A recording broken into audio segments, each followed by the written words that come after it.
I'd like to talk about just some useful MATLAB commands for controls, so just sort of looking at the practical aspects of this.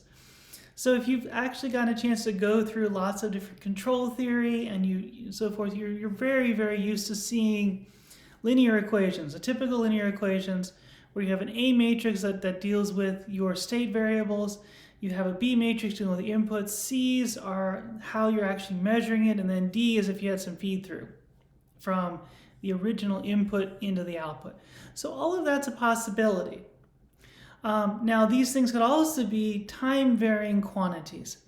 And so what gets interesting is you can take this structure, or you could take its actually discrete time form versions of these as well.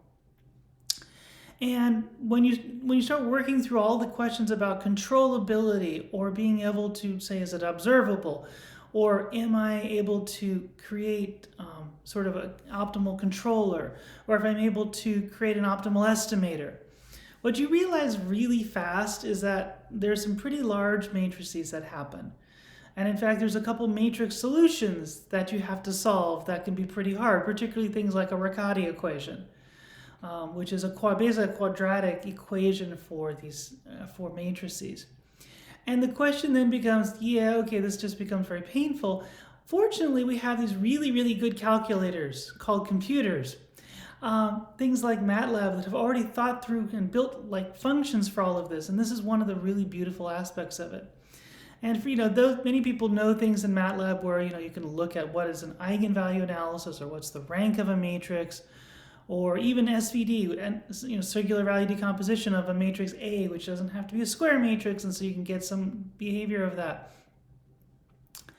But then the question is, well, can I get other aspects? And so what it turns out is, for example, if I want to do controllability, and there's many different forms and functions, and what I usually find with MATLAB is always useful, or MATLAB, or Python, or Scilab, or some of the other approaches, is kind of knowing what would the commands be called, and then you usually can find all the other details.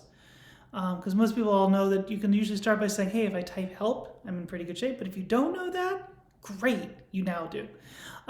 Help works great for MATLAB, and there's other related things in other languages. One of the first things you always learn in any new language. Well, in this case here, we're talking about things like if I want to know the controllability matrix, I can do it with just A and B. I can do the observability matrix with just A and C.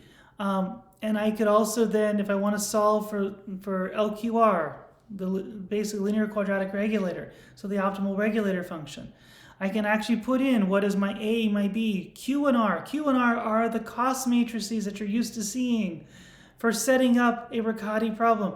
There's also even a cross term in case you want to deal with both inputs and outputs and kind of cross those, and so be it. And then you can actually get what is your Riccati solution. You can actually get your the core controllability matrix and so forth. This is great. You can also do this for LQE, for the linear quadratic estimator, which is all part of doing sort of a linear quadratic Gaussian kinds of structures.